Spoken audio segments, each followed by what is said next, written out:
Hello, everyone. Thank you for tuning in this afternoon to our Retail Next virtual roundtable discussion, stock strategy today and tomorrow. Before I introduce our wonderful panel, I just want to bring your attention to a new initiative that AFA Canada has. It's on our website. It's a brand showcase. We're calling it Michelle's Lookbook. And it's just an opportunity for brand exposure, contact information about your product, and links to wherever you want customers to go to. The idea is to give our retailers a space to go and view new products for the businesses. So check it out. And if you're interested in learning more, just reach out to me, Michelle at afacanada.com. So thank you so much again for tuning in. Thank you to our wonderful panel for taking the time to do this. I want to get right to it, so I'm going to introduce them now. Leading our panel today is Frank D'Alessio, Director of Sales with Cougar Shoes. We have two retailers on the panel. We have Christine Spilatro, owner-operator with Kitty Cobbler, and we have Jackie Curry. Jackie's a supply manager with Mr. Safety Shoes, and our supplier is Greg Ambo, Managing Director, Nayot Footwear Canada. If you have any questions, please feel free to use the Q&A or the chat box, and the panel will get to your questions if they haven't been answered already through the webinar. So thank you very much. Thank you for tuning in. Thank you for participating in this, you guys. And I'm going to get off screen now. Enjoy. Thanks again. Thanks for the introduction, Michelle. Everybody, welcome to Stock Strategy today and tomorrow. We have a nice diverse panel, again, one supplier and a couple of retailers, so we'll get a few different views on all the questions. So we'll get right into it. You guys have already been introduced. So guys, what is your what is the most notable transition your company has experienced in the past year in regards to stock? Christine, you want to start with that? Sure, thank you. So, I mean, I guess everybody understands that we just kind of don't know how much to bring in and when to bring it in. So that's kind of been the biggest, I'm a children's shoe store, so we're based on strategic times like back to school. For winter boots, it's been a little bit easier because we always follow the weather, but especially with school being in and out, it's really when to bring in product. The other thing obviously is which products. So we've obviously noticed a lot of dress shoes and things like that has slowed down quite a bit. Whereas the need for, you know, your essentials, like your running shoes, your rain boots, that kind of thing, has stayed, but it's still been fluctuating quite a bit. So that's been the main thing. Jackie, have you noticed any difference in how you've been managing your inventory over this past year? Yeah, for us, it's maybe a little bit different because we're not so fashion. We're more of a replenishment business, and 60% of our styles we buy every year, and we have bought for 20 years type of thing. So we notice with the change is that now instead of just replenishing weekly based on our forecasts or our bulks that we have, now we have to put in hard orders to ensure that we secure that inventory, because there's really definitely been a lack of product available, or then having to kind of switch out last minute. Okay, these aren't available, but we still need something. So what else? So kind of going back to the drawing board. And in the past, we hadn't really taken advantage of discounts or clearances opportunities, because with 26 stores, kind of hard to like, where are you going to put the product and how are you going to sell it out? But we have actually bought lots of clearance and stuff to take advantage of that. So were you disappointed? Did some companies disappoint you in fall? Yeah, we knew it was going to happen though. I mean, we disappointed ourselves too, because we have some products that we have with under our own name brand. And, in April, when everything kind of stopped, we're like, okay, so we got to push all this out because we don't know cash flow and what was going to happen, right? And I found that it was really easy to push things out. But then when everything kind of turned back on to try to get that inventory back, we're still struggling. Yeah. Right? So, Greg, how's your stock situation? How have you been able to manage it? Well, obviously, just the only difference between being a supplier and an in-stock supplier is that your stock room's a little bit bigger. I mean, you're still managing your SKUs. I mean, I'm buying from my own head office, and it, you know, makes it a challenge because if they're late or if they're canceling things on you, obviously the problem is when you're throwing a little bit of a tantrum, you're also directing it towards the people that are signing your paychecks. So it becomes a little bit political. But you know, it's just a matter of, because we're an in-stock house, we're managing the SKUs and the collection and transitioning new product. The consumer, we're starting with the consumer. So we're sort of skipping the retailer a little bit and just saying, listen, what do we think the consumer needs right now? Eventually, they're going to be asking the retailers to purchase it, and eventually they're going to be asking us, do we have it in stock? So we've really sort of almost skipped a step. As far as managing the inventory, we really tightened everything up. We're not introducing as much new, although we're still offering new, and I know a lot of people are not. And you know, the same as in Kitty Collar with the kids. Our dress collections have come to a screeching halt, and it's a lot of the purchases that are being made right now are a must-have, not a want-to-have. And core stuff is selling. Right. Now, you know, staying with you, like we've all heard this, the whole dress category is decimated. Yeah. But we've skipped a year. What do you think the appetite is, Greg, coming into spring 2021? I think it's still going to be slow. I mean, I've forecasted down my entire year. I based it on 2019, and I submitted budgets and targets down 30%. I'm not going to hide anything. It is what it is, and we're going to have to deal with it. Now, obviously, if we're above that, then fantastic. But at least I'm using that as a benchmark. And right. Now, we all know what's going on for spring. There's a container shortage. And for various reasons, I deal with my production manager, and he's given me 15 different reasons why. Number one is the imbalance in trade. Everything's come over from China, and not enough containers have gone back. Believe it or not, all the way down to the container makers were affected by this, so they haven't been able to make containers, the vessels, so on and so forth. Jackie, how do you anticipate, and have you seen any delays with your spring product? Yes, lots of delays. So we thankfully were able to kind of capture some, and we're really loaded heavy at this point. So normally February wouldn't be a heavy month for us, but we had a lot of extra receiving. And then I'm just hoping that carries us over, because I'm anticipating for us like May and June to be a real shortage on some key styles. Christine, have you noticed any suppliers delays and or cancellations? Yeah, most definitely. I mean, as soon as we kind of got word that things were going to loosen up, that was the main thing, is just to start to reach out and see where the suppliers were at and what was available.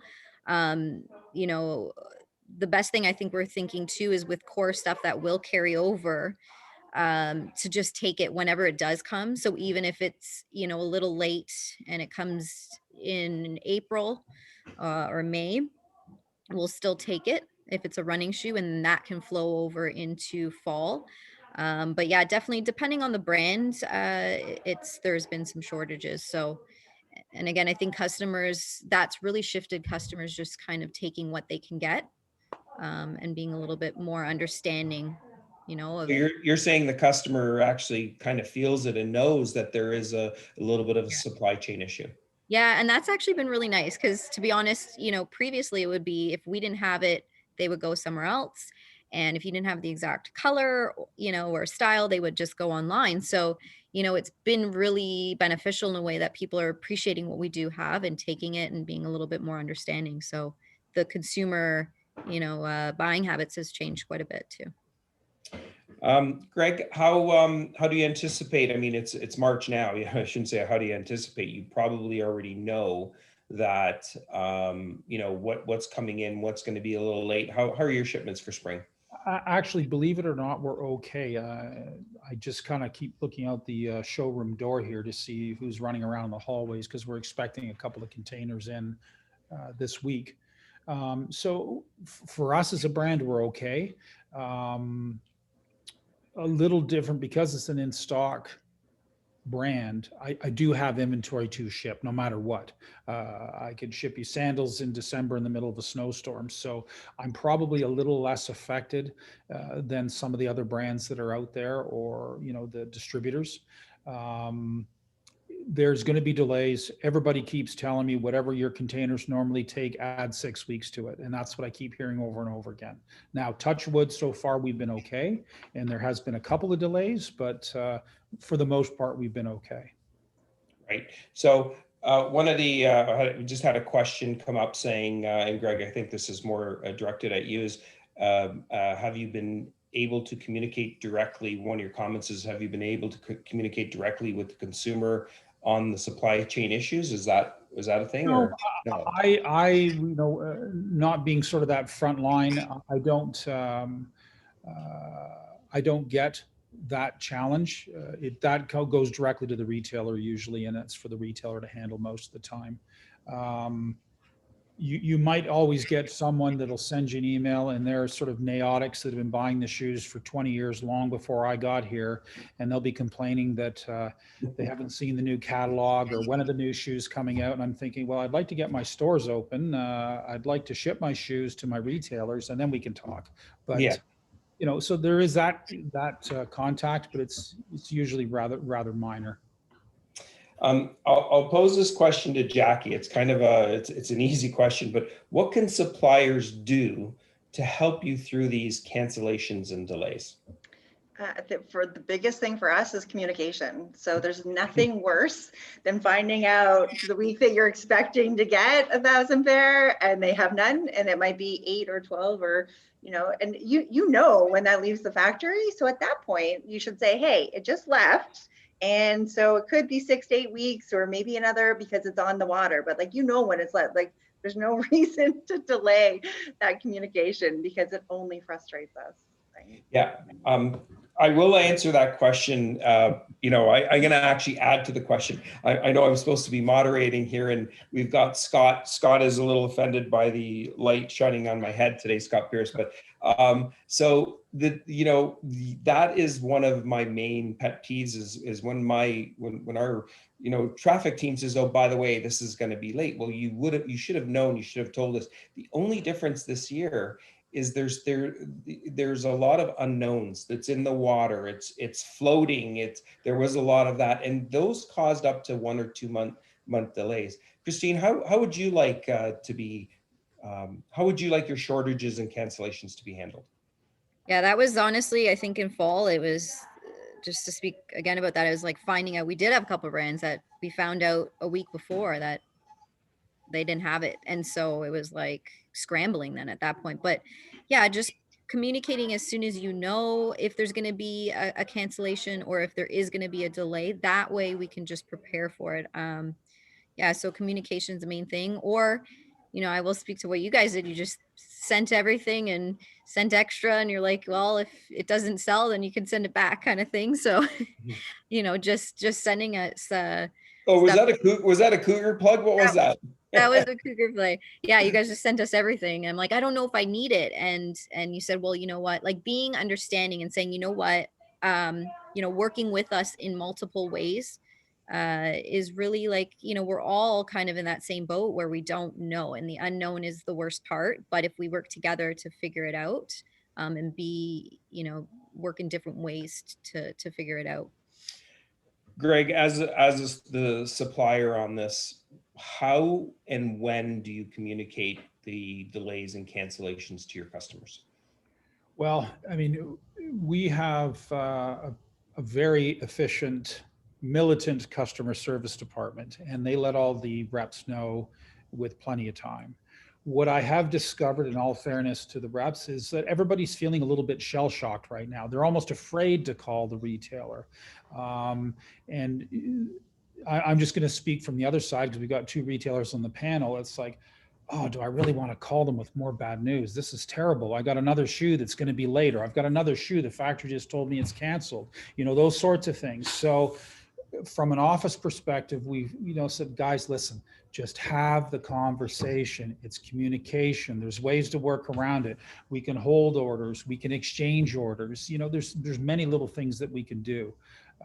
So that has sort of been the angle we've taken from a head office, and it's really tough. And having said that, I will say most of the retailers, if you're open and honest with them early enough, they'll say, okay, just keep me posted. That's, almost the standard answer. Okay, just let me know. And, you're going to get some cancellations. And I think that's what the reps are afraid of hearing, because everybody's been getting, both the retailer and that whole sort of supply chain has been getting beaten up now for a year. So I as sort of a head office person, I understand. I know what you're going through. I've been on the road, but it doesn't change things. You still have to sort of open that channel of communication, and let's work together and see if we can figure out a way to overcome and get over the hump, because we're in it together.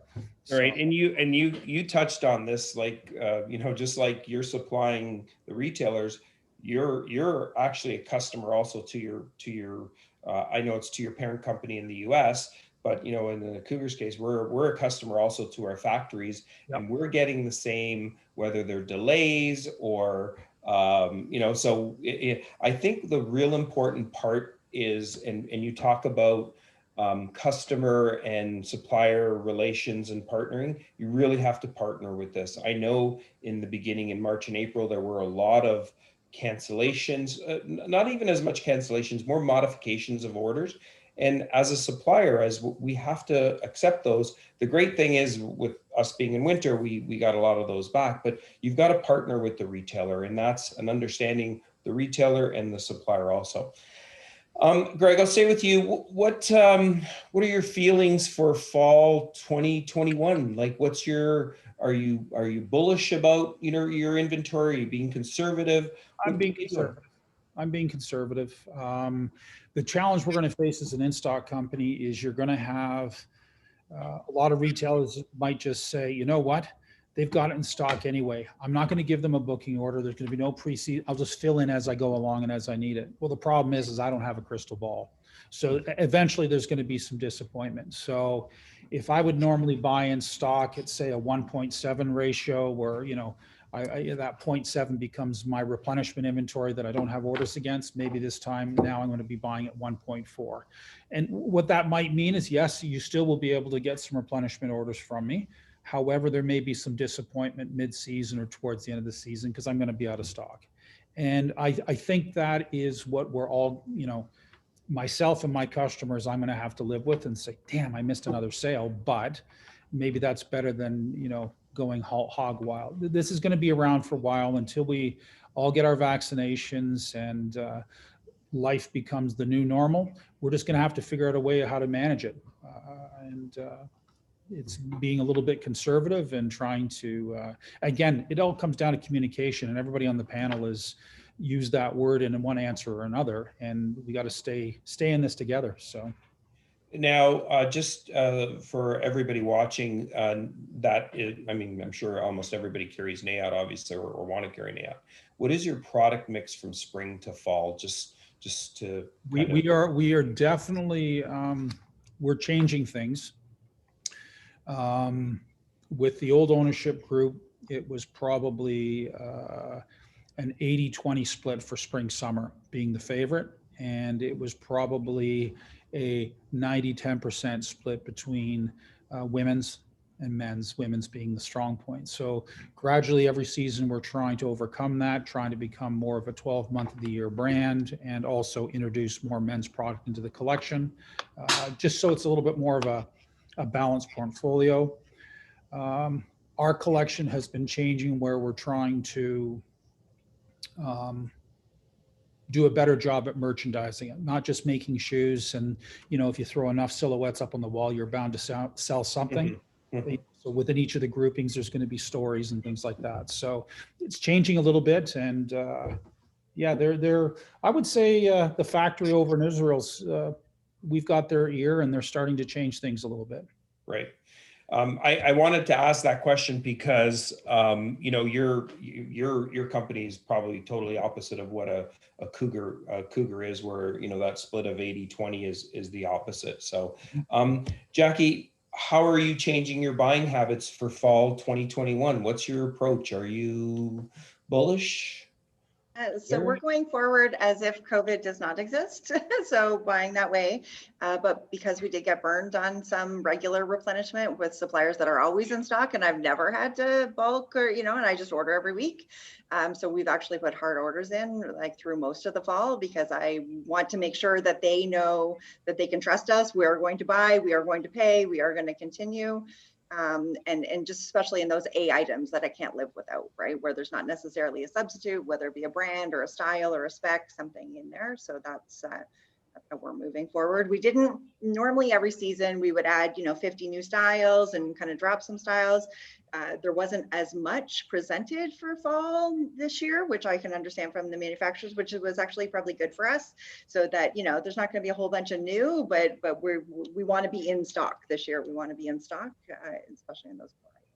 So one of the questions is, and it's not actually it's, are you carrying more safety stock? And it doesn't mean safety footwear, but and you kind of answered that. Are you carrying more of your, I like to call those items as milk and bread, something that's in stock all the time. Is that what you've really backed up? Yep. And that's what we're focusing on. Yeah. So we looked at, like, when everything happened last spring, we looked at our whole line and said, okay, we don't really need, but I need extras of these, right? So, and definitely beefing up those A items. And for fall, we're not going to be out for sure. Yeah. And granted, I know you're Mr. Safety Shoe. So, the question is your customer going to see enough fashion for fall 2021? I don't think it really relates to you as much, but Christine, what's your approach for fall 2020 and your buying approach?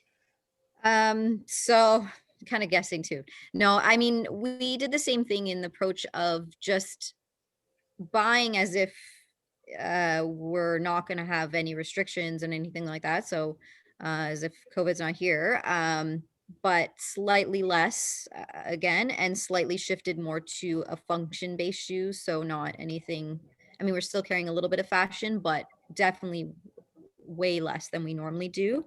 Our biggest challenge too now is that we've gone online. We've never been online. So we don't know if we're going to have more, more clients that way. So we don't want to be short, but definitely switching gears. A big category that we missed out was slippers at home product. So we're going to be shifting that way and maybe carrying some more items towards apparel too, just because, the customer's already getting their shoes with us and there's an opportunity. It's easier for them to shop in one place. Let's do, some extra little add-on items. So, definitely shifting to some other categories that we can capture. And are you relying on more of the quote unquote safety stock, like your core items? Yeah, definitely. I mean, we're known obviously for baby shoes. So making sure that we have our baby shoes always in stock, making sure that we have running shoes always in stock. Those are the things. Whereas, our extra little dressy shoe, we're maybe have one or two styles, but not anywhere close to what we used to have. Greg, what's your approach on, home runs compared to fringe items, if you will?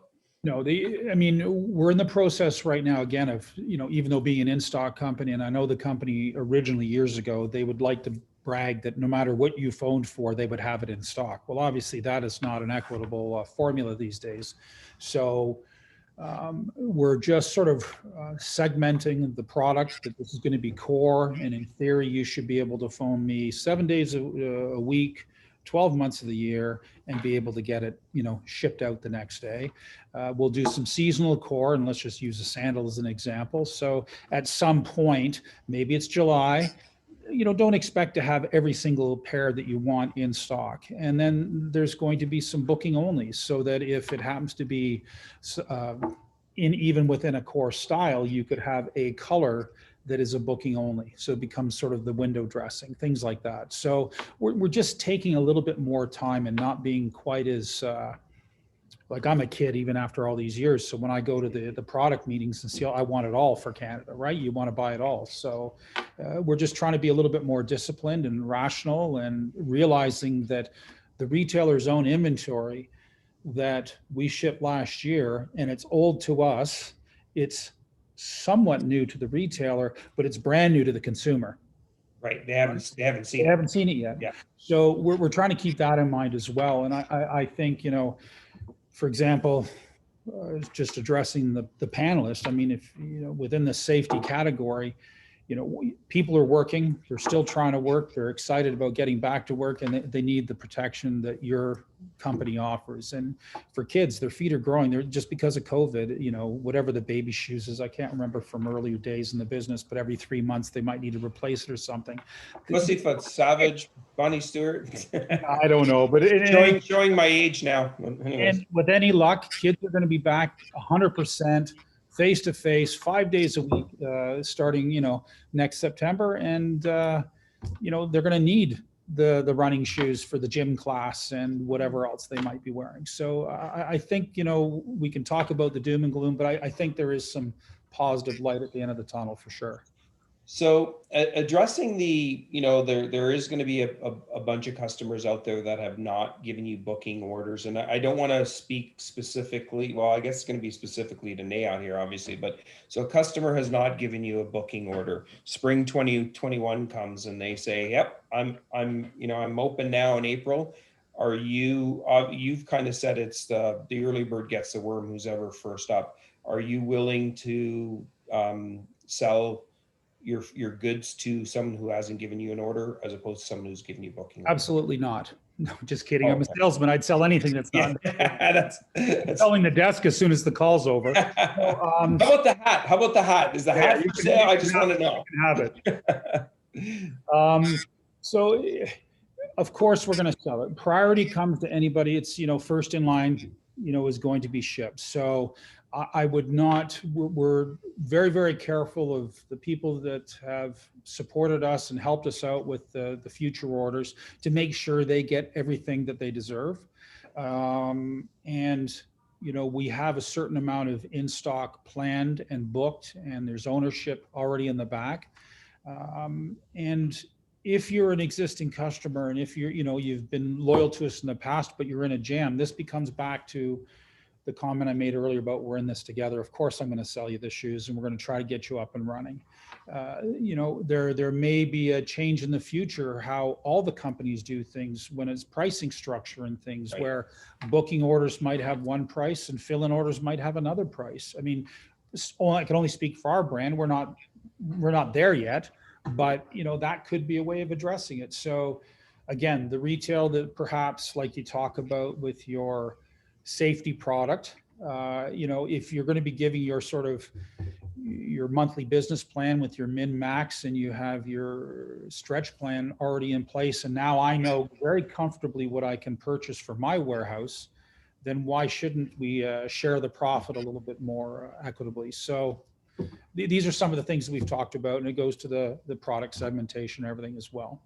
And Greg, that's the part we're talking about, partnering with the retailer. It's difficult. It's difficult on all levels, and that's a great way to partner with the retailer. Come to us when you need something. We'll have it. By the way, there's a lot of companies that do not carry stock. They're we call them a cook to book, and you book it, you get it. Just in general, just to go back on the fall 2021, in general, we've had, and I'll speak from the industry, and this is going to add a little bit of Cougar in there too, but the majors have had to place their orders. They seem to be pretty confident as to what you guys have all said, in the sense where we think we're going to be open all the time under different rules, maybe under different, as the new normal as it's called, but the majors have to book, and they pretty much, it seems like seems like it's going to be the new normal. So that's a good thing. And to your point, Greg, there's been a few independents who are kind of holding back a bit. And the companies that do carry some inventory, again, it's hard for a company to carry three times the amount of than what they book. You've referred to a number of 1.7, but there is going to be some inventory out there supporting some of the retailers, and both the retailer and the vendor is definitely going to profit from that. We have to, if I could cut you off just for a second too, is that again, with we're in it together. I got to have the shoes. We're actually a relatively small company, so we're very much independent driven. So I don't have the majors giving me the large booking orders. So for me, it becomes a real crystal ball issue where you have to trust your instincts and your way too many years of experience to try to figure it out, because when you're independent based, and the difference between the independent and the majors, I don't know who's on the call, and this is not intended to upset anybody, but in a lot of times when you're working for someone and you're given a budget, you're just writing an order because you're filling holes. Right. What you're open to buy is. When a lot of times when it's an independent, wow, this is my kid's college fund that I'm risking here. So it's a lot more personal. So I think that's where we have to just be patient and get through the next 8 months or a year, whatever it is, until things get, close to normal. Christine, this is obviously a kid's question, but have you seen a slew of new companies come forward during this time, like new companies both in footwear and apparel? Because I know you carry some apparel.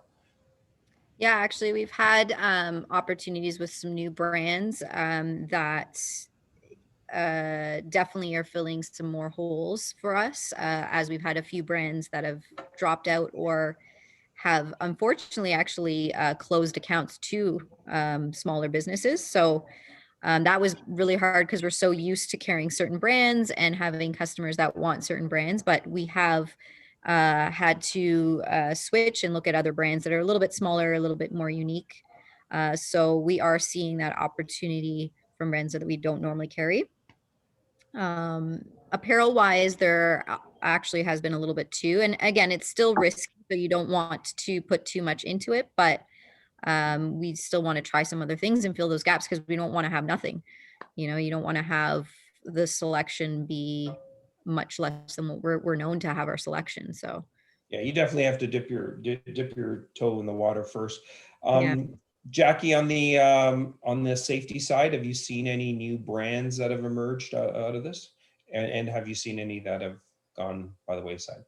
Yeah, there's definitely been some change. For us, it's a little different though, because it's harder to get into that CSA approved. So there's more, it's rare to have a new brand come into the market unless they've been working on it for a while. So, but actually this year we did, and normally we wouldn't necessarily try out a new brand until they're like in the market and everything's kind of kosher. But this year, because we're out of certain things, we're like, well, might as well try it because they have some stock. And so, and actually it's worked out quite well for us. So I think that it's been good that way for opening us too. And there's been kind of a few drop off, but more of the smaller ones that probably weren't going to be in it for the long run anyways. So can I add to that too?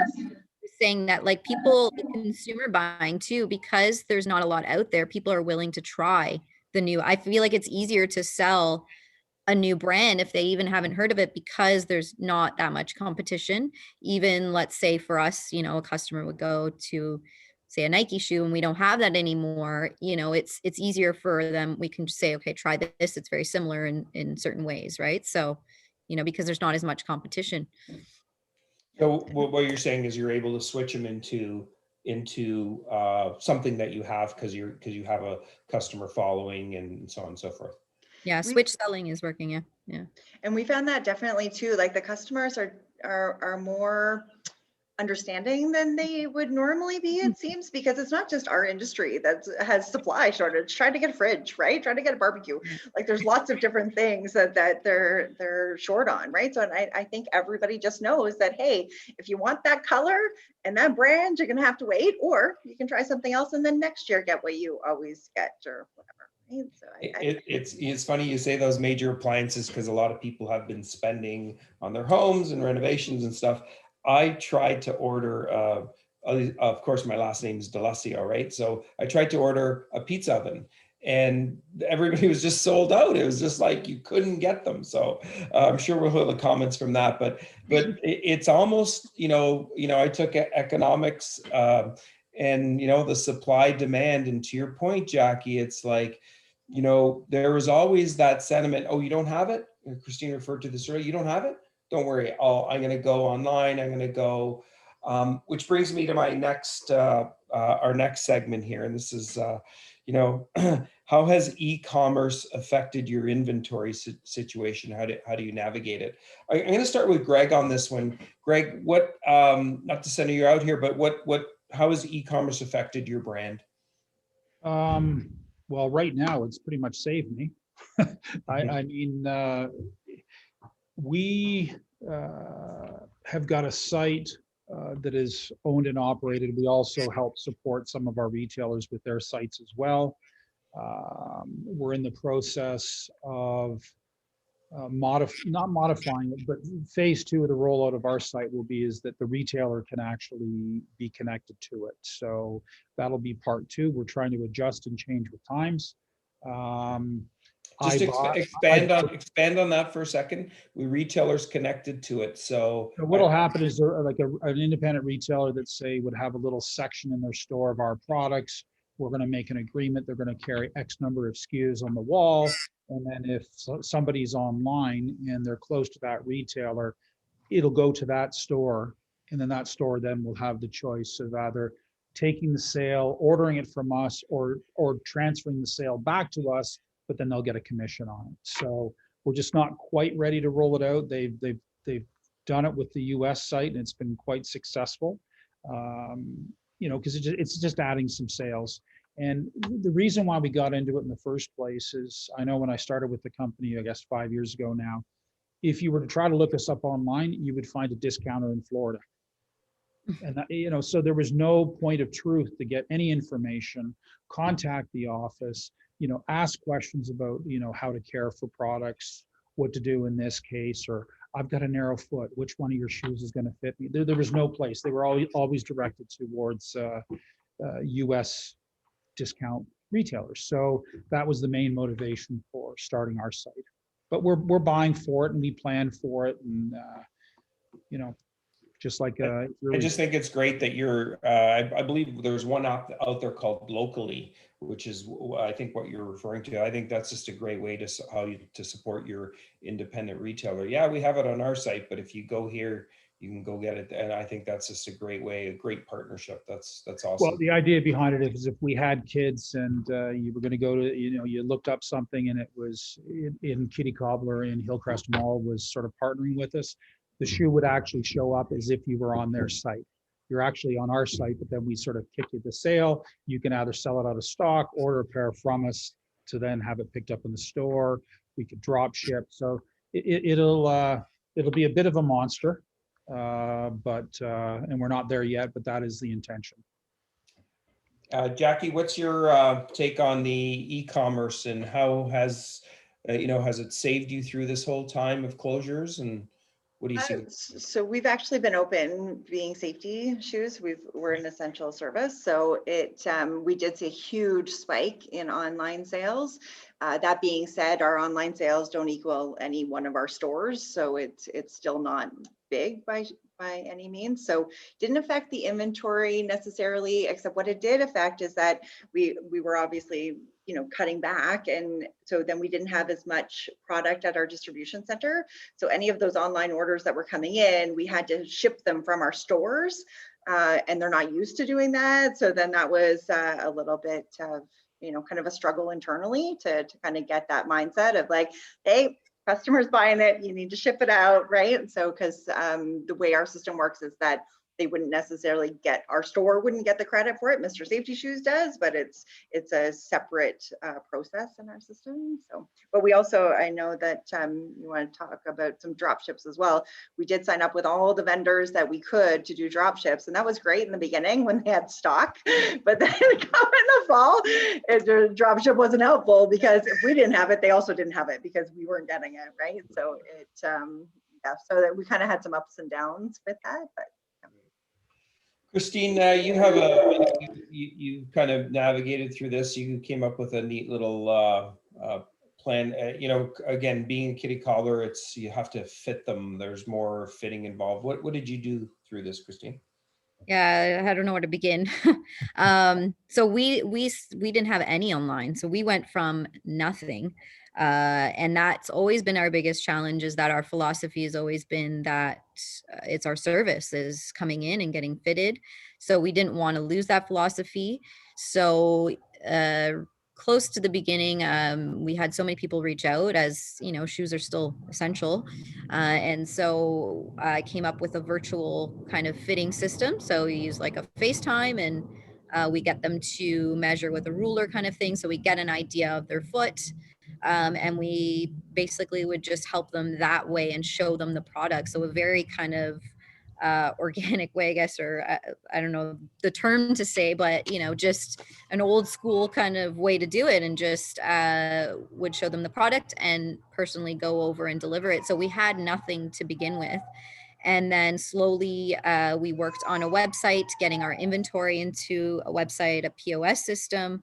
And so now that we have that and we can actually show our product live online, we are getting more sales that way. So going from nothing, we're actually very, very happy to see that, you know, we were having some supplementary sale here and there, but we still now have to navigate our delivery. So drop ship is going to be something that we will look into for customers that are not local.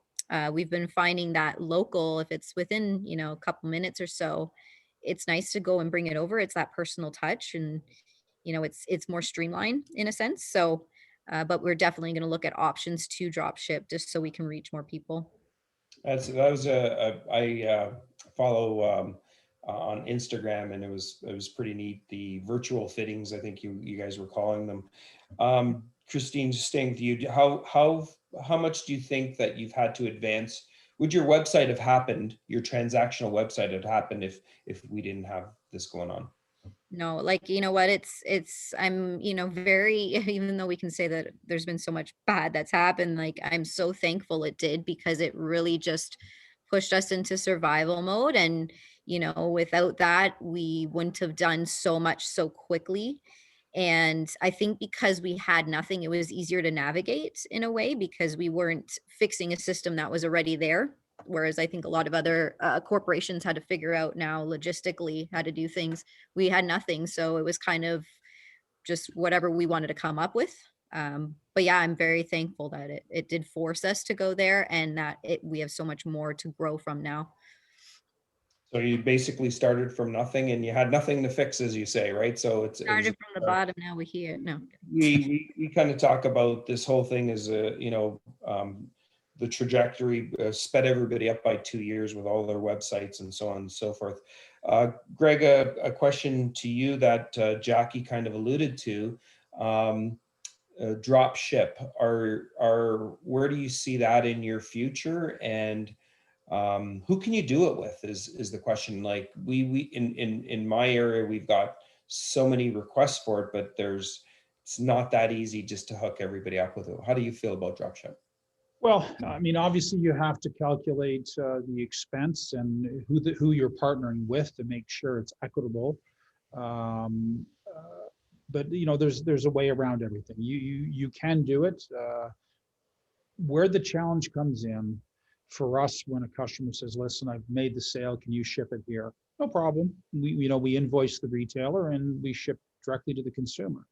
The problem is when it comes out of my warehouse, it's got my packaging on it, so that when they want to return it, they're trying to return it back to me. So that becomes a little bit of a logistical issue. How we're doing it in the US with the website is there's a very nice letter saying, thank you very much. And we try to put, in the US, we're putting the retailer's name. So even though the address might be the DC of the US office, it still appears to be from the retailer that the consumer feels they bought it from. And there's a nice letter saying, I hope you enjoy them, but if you don't, please return, go and try to exchange it at retailer XYZ. So, sometimes again, just a little letter in the box and things like that can help solve future challenges with that transaction. Yeah, I found, and I'll get to Jackie in a second there, but I found that, like I said, there were a lot of customers who reached out, and there is a big expense, first of all, for setup, I find, And there's also a big expense for maintenance too, because there's feeds and so on and so forth. So it's very difficult for a brand to do it with individual stores. Like it's almost impossible, to be honest with you. I know there's probably some companies who are out there doing it, but Jackie, you said that you've had some, I mean, you have 26 stores and you're, you know, how easily and how receptive were brands to doing dropship for you? Actually, they had been encouraging it before everything happened. And I was like, no, no, it's just like, for me, it was just too much work. We weren't going to look at it. But then knowing that we weren't going to stock as much for the spring, it was right. Okay, I need to be connected so that at least then if somebody orders this on our web, then we can ship it if we don't have it here, right? But what some of the challenges were, or originally what we thought that they would be, like, the vendors wanted us to put product that we wouldn't normally carry in our stores. So the challenge is customer goes online, says, oh, Mr. Safety Shoes has this. And then they get to our store, but you don't have that. And then the customer's like, but it shows it, right? So, and I mean, there's different strategies out there that I know lots of other retailers are using with like online only, but it's not really the customer experience that we want to have for our customers. So, and then two, if we did do a drop ship on something that we don't carry and then it comes back to us, then do I have to send it back to the vendor, or do I have to sell it off somewhere? You know, there was always, you know, lots of different sides to it. So I'm really not. Well, I mean, the great thing is that it's not it's not like you don't have to carry 8 pairs to sell one. Right. But I hear your challenges about, hey, I saw it online. I know some people, like you said, have put online only, which is a great way to do it.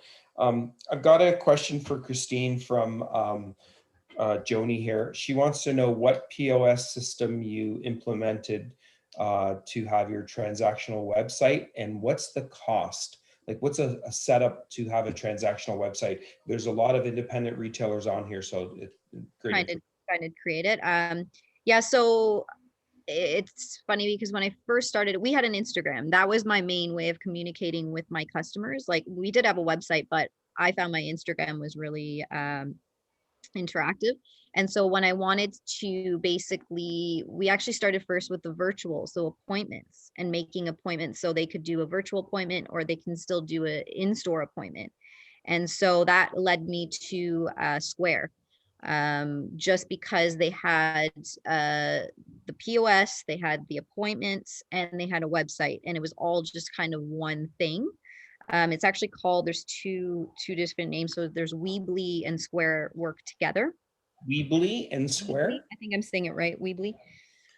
They work together hand in hand. So it was just very simple, I found. I know a lot of people are saying the fees were a little bit more, but I just find it was so easy because it was one whole system. Like, it's nothing separate. Whatever's in my POS system in my store that I sell is connected to my online website.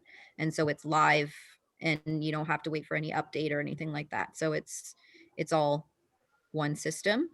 Cost wise, to be honest, I can't even think offhand, but I think it's like a yearly fee, a couple $100 in terms of like the actual fee that you're paying towards Square for the website.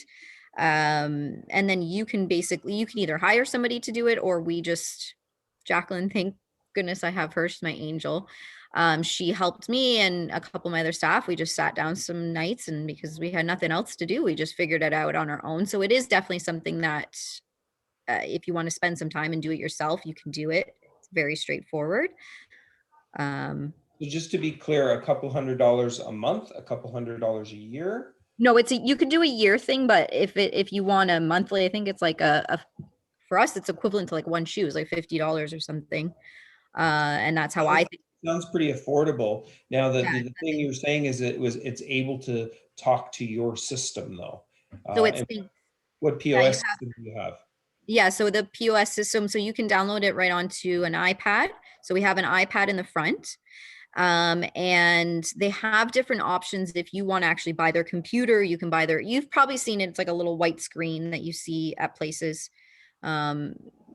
That's their actual, their computer, but you can set it up on an iPad, and then you can get so what our challenge was is that we were going to deliver and we didn't know if they would have to pay on the spot. You know, we wanted that option. So they actually have like a little piece that you can bring with you, and they can pay on the spot through Wi-Fi, or you can just have it here in your store so they can tap or insert their card. So, and that was a couple $100s as well. So, you know, the initial setup, you're looking at maybe between 1,000 to 2,000, depending on what you purchase from them. But maintenance wise, it's only a couple $100s a year, really. So when you think that sounds pretty affordable. And the other question from Joni is, did you seek any government assistance in setting this up? Because apparently it sounds like you can. For that specifically, I can't speak to that for like the setup, but I'm sure you can. So it's really just, it's more of the time if you want to do it yourself, or there's going to be people that obviously could help you do a setup for, you know, it probably would be a couple $1,000s to set up the whole website from what we did. But, you know, it's not, that's the thing I always think about too, is that people get so ahead of it. Like, what about this? What about that? And they think too much into it. Once you start, you know, that's the hardest part, is starting and just going with it, I find. And I think that the part of like, so as soon as you sell that shoe, it's out of your inventory. So you're not reselling the same thing. That's the most important part, that you're not frustrating the customer, and that it's all transactional, and that everything talks together. That's great. Thanks for the info, and thanks for the question, Joni. To all you guys, so we kind of talked about, you know, how our feeling is, you know, for fall. Are we bullish? Are we, you know, we can be extra conservative? Do you guys have any, is there any platforms or programs that you have to manage your system? Is there something that's there? Is it a person? Is it a, Christine, you probably have it's how you're feeling. One-man band. One man, but do like Jackie and Greg, do you guys have any, is there an actual system that manages your inventory, or is it, you know, how you wake up and you feel that morning? Yeah, I could stand up and show everybody my gut, because that's what I use, but I don't want to ruin anybody's lunch. Really, yes, we do have a system, but you know, everybody that's in this business, you cannot rely 100% on an Excel spreadsheet. You know, you've got to do some touch, some feel, and again, with a little bit of experience. But we have a system that, you know, once we plug in a SKU and we do a forecast of, you know, what we think it's going to, or around what it's going to be, then it spits out the size curve for us. And we, you know, one thing you learn is you're never right, but you know, it helps prevent some mistakes, and it will help at the end eliminate some emotion. But you know, again, that's where the retailer and the distributor / wholesaler or rep have to work together. It's those days of trying to load an order to get an extra 20 pairs at this meeting are long gone. Jackie, you have anything to add to that? Yeah, like our systems are all connected. Like our POS is connected to our finance team, so it's all kind of there. And then from there, we extract the data to Excel sheets and then guessing of past history, right? So it, yeah, there's still people involved. Yeah, you have no choice. It's what we do. I mean, I'm lucky enough as a supplier that I can use my sort of bell curve from what size ranges people are buying online. I use my bell curve for what the booking orders and the initials that the retailers give me. And then we have 6 retail locations. So I have the bell curve on what the consumer is actually buying, no matter what it is that we think. So we sort of blend that and do weighted averages, and that helps us, you know, okay, I'm going to buy 500 pairs of this for the warehouse. Okay, here's the size curve using those 3 calculations. And again, even that is not right, but you draw on some data from different sources and, you know, similar SKUs from past seasons and how they performed, things like that. So it's just one warehouse instead of the 26, you know. Yeah, that's it. So this is a question that you know, very curious to myself is that, so we've done almost, we probably had 1 or 2 in-person meetings with our customers from a supplier standpoint, but where do you guys see and how do you want to work the future in your presentations? Do you still see Zoom presentations as a part? Do you like them? Do you want to do a little bit of both? Start with the retailers on this first. So We for go back. me, yeah, Okay. Go ahead. for me, it's a little bit of both. I mean, there's lots of our C suppliers and B suppliers, that little Zoom call, 20 minutes in, out, it's great. And then I feel like I can see more too, where in the past I may have not entertained an appointment for it. So it's at least then there's a visual there. But I definitely, like, I miss getting out to trade shows, and what I really feel I'm missing is like the overall trend. So I'm seeing brand, but I don't feel like I'm on top of, like, okay, what are the trends? What's happening next? Like, that's really what I'm missing. Yeah, and that really, that emotional connection to, I miss hugging people, by the way. So Christine, what do you see? Yeah, I mean, well, as some people might know, that we used to do actually a little kitty cobbler meeting, and it was nice because you could see each product one after another, and it was organized. Like, I knew what I just saw, and it's kind of so broken up, and so like, that's been, in my mind, I'm such a visual person in terms of like hands-on and stuff. So that's been the biggest challenge. So I hope, but at the same time, like you were saying, Jackie, it's been nice that there are some other ones that I can just see quickly, and I don't have to go drive somewhere, when it's such a small little line. So, incorporating both would be really nice. But yeah, hopefully we can see everybody in person. Well, we'll finish off with Greg. Greg, what do you see going forward, man? Are you still gonna do these presentations online? And Yeah, I think so. I think it gives you the opportunity, for me, I'm looking at all of Canada, right? So it's a big country, and especially out west, I mean, you might have a 7-hour drive between accounts. So it will give you the opportunity to do a somewhat face-to-face much more frequently. If we ever get business back to normal and start doing some mid-season collections, it'll allow everybody to get out there really quickly and show the shoes to the retailers. It's still really important to be able to walk up and down the aisles of a show, and hopefully I'm waiting for the day for that to come back, because I think that'll still be important, and face-to-face is always very important. Yeah, that emotional connection, the whole touch and feel, and we sometimes, one of our best shoes online, you're trying to describe it, and you're trying to, and it just doesn't come across. What I found a lot this year is a lot of people, as you all kind of said, is they stuck to what they knew, and some of the newer items were, on the side. They weren't sure but what happened with some of the major accounts, I said, if you believe in it so much, send me the sample. So what I can see going forward is I can see a combination of both. I think it's really propelled us into the Zoom world, and I don't think it's going to go away. And as our 2 retailers on the call said, is it's great to have a combination, and great to, maybe if it takes you an hour to get out there and it's only a 10 or 20 SKU line and another hour to get back, it might be better to, it's easier to blow the rep off on Zoom, I guess, than in person, eh? Sorry, it's just a bad internet connection. Goodbye. Bye, sorry. Well, guys, I want to thank everybody for participating. Thanks to all the viewers.